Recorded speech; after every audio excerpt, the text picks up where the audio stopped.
এই মিৰদ্বীপ নামৰ এই গায়ক ল'ৰাটো এই মোৰ ছোৱালীজনী হত্যাকাণ্ডত জড়িত আছে। মোৰ এবাৰ পংখী সন্দিকৈ হত্যাকাণ্ডৰ ঘটনাটোৱে লৈছে নতুন মূৰ। নমস্কাৰ বন্ধু বান্ধৱীসকল, মই ৰিম্পী, মোৰ চেনেলটোলৈ পোনপ্ৰথমে আপোনালোকক সকলোকে স্বাগতম জনাইছোঁ। আজিলৈকে পংখী সন্দিকৈ ন্যায় পোৱা নাই, নহয় জানো? আৰু আপোনালোকে নিশ্চয় গম পাইছে যে পংখী সন্দিকৈ স্বামীয়ে হত্যা কৰিছে বুলি, যিহেতু বৰ্তমান ছ'চিয়েল মিডিয়াত বিয়পি পৰিছে। আৰু তাৰ লগতে এটা বিস্ফোৰক মন্তব্য দাঙি ধৰিছে নিজৰ মাতৃয়ে, পংখী সন্দিকৈ মাতৃয়ে, যে সেই ঘটনাটোৰ লগত ওতঃপ্ৰোতভাৱে জড়িত আছে এজন বিশেষ শিল্পী, সেইজন হৈছে মিৰদ্বীপ। মাকে এটা বহুত ডাঙৰ বিস্ফোৰক মন্তব্য আগবঢ়াইছে। মই আপোনালোকক সেই বিস্ফোৰক মন্তব্যটো আগবঢ়াম যে সেই পংখী সন্দিকৈ ঘটনাটোৰ লগত নীতিকেশ দাসৰ লগত সেই মিৰদ্বীপ বোলা সেই শিল্পীজন, তেখেতে কৈছে মিৰদ্বীপ মেনেজাৰ আছিল বুলি তেওঁ এটা বিস্ফোৰক মন্তব্য আগবঢ়াইছে। কেনেকৈ হত্যা কৰিছিল, কেনেকৈ ওতঃপ্ৰোতভাৱে জড়িত আছিল, A to Z মাকে এটা ডাঙৰ বিস্ফোৰক মন্তব্য আগবঢ়াইছে। মই আপোনালোকক সেই ভিডিঅ' ক্লিপটো দেখুৱাম, মাকে কেনেদৰে সেই মন্তব্যটো আগবঢ়াইছে। আপোনালোকে চালে আচৰিত হ'ব। আৰু আমি বিচাৰোঁ সোনকালে পংখী সন্দিকৈ ন্যায় পোৱাটো আৰু কঠোৰতম শাস্তি পাব লাগে হত্যাকাৰীয়ে। আৰু এনেকৈ যদি হত্যাকাৰী যদি মুকলি আকাশৰ তলত ঘূৰি ফুৰে, আকৌ নতুন প্ৰজন্মও এনেকুৱা হ'বলৈ আৰু বেছিদিন নালাগে। আৰু হত্যাকাৰীয়ে সোনকালে কঠোৰতম শাস্তি বিহিত ব্যৱস্থা কৰিব লাগে। অসম চৰকাৰে পাৰিলে ফাঁচী কাঠত ওলমাব লাগে, ফাঁচী দিব লাগে, সেইটোৱে মই আহ্বান কৰিছোঁ। মই প্ৰথমতে পংখী সন্দিকৈ মাকে কৰা বিস্ফোৰক মন্তব্যটো আপোনালোকক শুনাই লৈছোঁ, আপোনালোকে পোনপ্ৰথমে শুনি লওক। ছোৱালীজনী কেনেকৈ কি হ'লা এইখিনিতো চব জনোৱাই হৈছে। খালি মই এতিয়া মোৰ কটৰলৈ মানে কথা এটা প্ৰকাশ কৰিবলৈ আছে যে এই মানে নৰবিকাশটোৰ সৈতে জড়িত এতিয়া গায়ক বা গায়িকা এনেই দেখিছেই ৰাইজে ফটো চটোবিলাক তাৰ কেনেকৈ আছে। তথাপিতো মই এজনৰ নাম লৈছোঁ মিৰদ্বীপ ইভাগে এজন গগৈ নদী। মিৰদ্বীপে আমাৰ ছোৱালীজনী প্ৰথম খুজিবলৈ আহোঁতেও আমাৰ ঘৰলৈ আহিছিলে আৰু তাৰ মাকো আহিছিলে।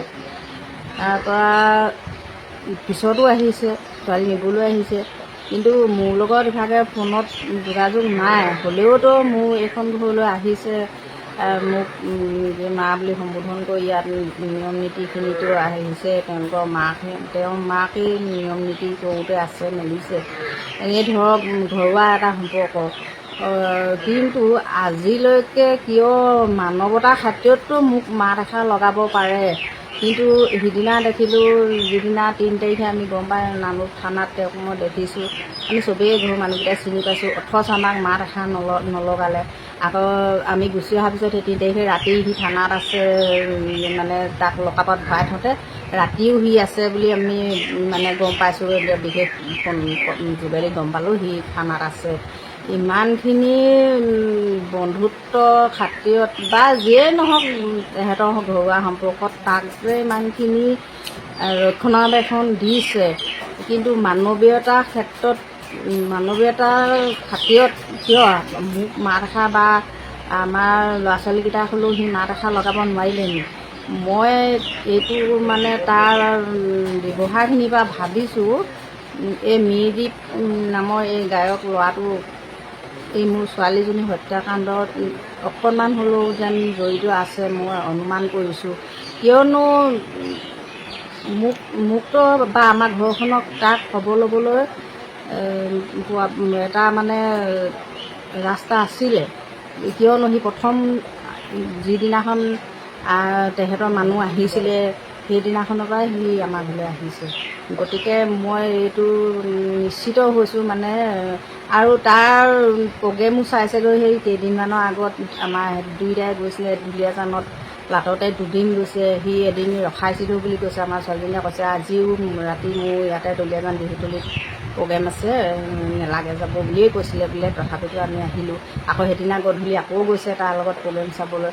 আকৌ 13 তাৰিখে তাত নামৰূপত তেহেঁতৰ কোৱাৰ্টাৰছত ক'ৰবাত প্ৰগ্ৰেমো আছে তাৰ ভাগত এনেকৈ বুলি কৈছিলে। গতিকে সি ওতঃপ্ৰোতভাৱে সিহঁতৰ লগত জড়িত আৰু তাৰ ই মেনেজাৰ কৰিছিলে বুলিও মই গম পাইছিলোঁ। যিয়েই কি নহওক, সিহঁতৰ বন্ধুত্ব হওক বা ঘৰুৱা সম্পৰ্ক যিয়েই নহওক, কাৰণ আমাৰ ঘৰলৈ যেতিয়া আহিছিলে সি এইটো ৰিলেশ্যনৰ খাতিৰতেই আহিছে। এতিয়া মোৰ ছোৱালীজনী হেৰাই গ'ল, সি অন্ততঃ মানৱীয়তাৰ খাতিৰত মাত এষাৰ লগাব লাগিছিলে। সেইকাৰণে মই ভাবিছোঁ এই মিৰদ্বীপ এই মোৰ ছোৱালীজনীৰ যিটো ঘটনা হৈ গ'ল, হত্যাকাণ্ড হৈ গ'ল, তাত অলপ হ'লেও জড়িত আছে আৰু কথাবিলাক হয়তো ফটফটীয়াকৈ তেওঁ জানিব। নিশ্চয় শুনিলে মাকে কৰা বিস্ফোৰক মন্তব্যটো।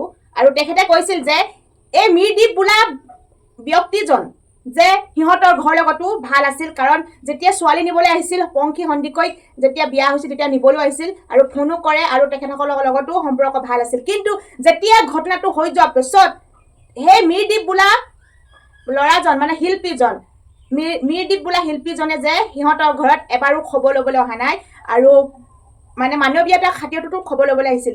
যেতিয়া থানাত ৰাখিছিল বুলি কৈছে তেতিয়া মিৰদ্বীপ বোলাজনে তাতে আছিল আৰু সিহঁতক অহা গম পায়ো মাত এষাৰ নলগালে। কিন্তু ঘটনাটো মানে মাকে সন্দেহ কৰিছে যে ওতঃপ্ৰোতভাৱে মিৰদ্বীপ বোলাজনো যে জড়িত থাকিব লাগিব, কাৰণ মানৱীয়তাৰ খাতিৰতো সিহঁতসকলক মাত লগাব লাগিছিল, নহয় জানো? আৰু যোনেই নহওক, যদি জড়িত আছে সকলোকে সাঙুৰি আনি কঠোৰতম শাস্তি বিহিত ব্যৱস্থা কৰিব লাগে। যদিহে মিৰদ্বীপ বোলাজনো যদি জড়িত আছে, মাকে ভবা মতে, মাকে কোৱা মতে আমিও বিচাৰোঁ প্ৰকৃত ৰহস্যটো ফাদিল হ'ব লাগে, কাৰণ এগৰাকী ছোৱালী 22 বছৰ বয়সতে মাৰি পেলালে, সেইটো আমি মুঠে সহ্য কৰিব নোৱাৰোঁ। আজিও বুকু কঁপি উঠে, আজিও গান শিহৰি উঠে ঘটনাটোৰ কথা মনত পৰিলে, কাৰণ ইমান শাস্তি দি মাৰি পেলালে। সেই ৰহস্যটো এতিয়ালৈকে ফাদিল হোৱা নাই। কোনে মাৰি পেলালে, কোন জড়িত আছে, মিৰদ্বীপে আছেনে লগত, আৰু বহুত কেইজন শিল্পীও লগত জড়িত আছে বুলি যিহেতু ফটোবিলাক পাইছে আপোনালোকে আৰু মাকে মন্তব্য আগবঢ়াইছে, সেইটো মোৰ ব্যক্তিগত কথা নহয়, মই কোৱা কথা নহয়, কাৰণ মই ছ'চিয়েল মিডিয়াত পোৱাৰ কাৰণে আপোনালোকক কৈছোঁ। কিন্তু মই এই বিষয়টো বা এই সন্দৰ্ভত একোৱেই জ্ঞাত নহয়, কাৰণ ময়ো নিজৰ ওপৰত পাইছোঁ কাৰণে মই আপোনালোকক কৈছোঁ। কিন্তু এই ঘটনাটো ক'ৰ পৰা কি হৈছে, কোনে কাক হত্যা কৰিছে, এইবিলাক মই বৰ্তমান একোৱেই জ্ঞাত নহয়। কাৰণ আমি বিচাৰোঁ হত্যাকাৰীয়ে উচিত শাস্তি পোৱাটো, কাৰণ এগৰাকী ছোৱালী এনেদৰে অকাল মৃত্যুত আমি কেতিয়াও সহ্য কৰিব নোৱাৰোঁ। আজি পংখী সন্দিকৈৰ লগত হৈছে, কালিলৈ আপোনালোকৰ ছোৱালীৰ লগত নহ'ব, কোনেও আপোনালোকেতো কেতিয়াও ক'ব নোৱাৰে, মানে ভাবিব নোৱাৰে, কেতিয়াও কল্পনা কৰা নাছিল যে পংখী সন্দিকৈক এনেকৈ নিজে হত্যা কৰি পেলাব। কেতিয়াও মাকে ভবা নাছিল। মাকে ভাবিছিল পংখী সন্দিকৈ এখন সোণৰ সংসাৰ গঢ়িব, এখন মানে সংসাৰ কৰি চিৰজীৱন তাতে থাকিব, কিন্তু কেতিয়াও ভবা নাই যে তাত গৈ যে এখন সোণৰ সংসাৰ ঠাইত যে এখন যে কলা সংসাৰ হৈ যে তেওঁ হত্যা কৰি পেলাব, কেতিয়াও ভবা নাছিল। আমিও বিচাৰোঁ পংখী সন্দিকৈ মানে যোনেই নহওক, যদি পৰিকল্পিতভাৱে হত্যা কৰিছে তেতিয়া সেই হত্যাকাৰী কঠোৰতম শাস্তি দিয়াটো আমি বিচাৰোঁ। এই মিৰদ্বীপ বোলাজন মাকে কোৱা মতে যদি সঁচাকৈ ওতঃপ্ৰোতভাৱে জড়িত আছে, মানে জেৰা কৰি কথাখিনি সোধ-পোছ কৰি যদিহে সঁচাকৈ আছে, আমিও বিচাৰোঁ মিৰদ্বীপ বোলাজনো যদি জড়িত আছে, মিৰদ্বীপ বোলা ব্যক্তিজনকো কঠোৰতম শাস্তি বিহিত ব্যৱস্থা কৰিব লাগে আমি বিচাৰোঁ। কাৰণ মাকে স্পষ্টকৈ কৈছে কিছুমান কথা মানুহক সন্দেহ কৰিব পাৰে, কাৰণ যদি সেই মিৰদ্বীপে মানৱীয়তাৰ খাতিৰত পংখী সন্দিকৈ ঘৰত এষাৰ মাত লগাব লাগিছিল নাই? আপোনালোকে কমেণ্ট কৰি জনাওকচোন। নিশ্চয় লাগিছিল মিৰদ্বীপ বোলা ব্যক্তিজনে মানে সেই পংখী সন্দিকৈ যে ঘটনাটো ইমান ডাঙৰ হৈছিল, অন্ততঃ এষাৰ মাত লগাব লাগিছিল, সেইটো মই বিচাৰোঁ। কিন্তু ঘটনাটো কোনফালে কি মূৰ লৈছে এতিয়ালৈকে আমি জ্ঞাত নহয়। সোনকালে কিন্তু পংখী সন্দিকৈ ন্যায় দিবলৈ আমি কাতৰলৈ আহ্বান জনাইছোঁ, মিনতি কৰিছোঁ চৰকাৰক, আৰু অতি শীঘ্ৰে ঘটনাটো মানে উচিত তদন্ত কৰি হত্যাকাৰীয়ে সোনকালে শাস্তি পোৱাটো আমি বিচাৰোঁ। কাৰণ পংখী সন্দিকৈকো যদি এনেকৈ মানে কঠোৰতম যদি হত্যাকাৰীক শাস্তি নিদিয়ে, দিনক দিনে বৃদ্ধি পাবলৈ গৈ আছে।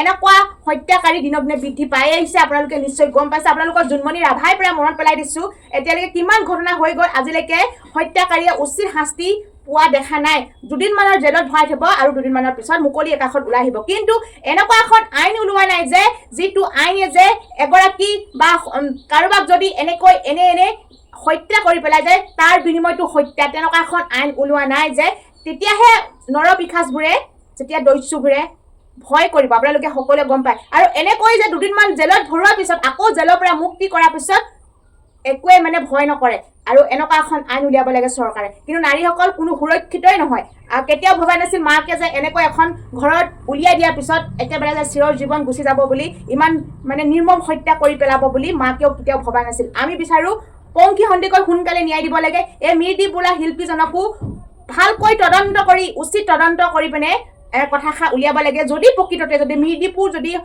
নীতিকেশ দাসৰ লগত লগত মিলি হৈ যদি পংখী সন্দিকৈ সঁচাকৈ হত্যা কৰিছে আমিও বিচাৰোঁ উচিত শাস্তি পাব লাগে আৰু তদন্ত কৰি উচিত শাস্তি দিব লাগে আপোনালোকে কমেণ্ট কৰি জনাওক আপোনালোকে পংখী সন্দিকৈ ন্যায় পোৱাটো বিচাৰেনে আৰু হত্যাকাৰী কঠোৰতম শাস্তি দিয়াটো বিচাৰেনে যদি বিচাৰে আপোনালোকে কমেণ্ট কৰক ভিডিঅ'টো যিমান পাৰে সিমান শ্বেয়াৰ কৰক কাৰণ আমিও হৈছোঁ নাৰী কাৰণ আমাৰ সুৰক্ষিত বুলি একোৱেই নাই কাৰণ এনেকৈ মানুহবিলাক হত্যা কৰি পেলাইছে আৰু হত্যাকাৰী মুকলি আকাশৰ তলত ঘূৰি ফুৰে আৰু এনেকৈ যদি চলি থাকে কওকচোন আমাৰ নাৰীসকল যেতিয়া সুৰক্ষিত হ'ব আপোনালোকে স্পষ্টকৈ কওক আৰু যিমান পাৰে ভিডিঅ'টো সিমান শ্বেয়াৰ কৰি দিয়ক আৰু বেছি ভিডিঅ'টো দীঘলীয়া নকৰোঁ আমি বিচাৰোঁ সোনকালে পংখী সন্দিকৈ ন্যায় পাব লাগে আৰু ঘটনাটো উচিত তদন্ত হ'ব লাগে সেইটোৱে আহ্বান কৰিছোঁ ধন্যবাদ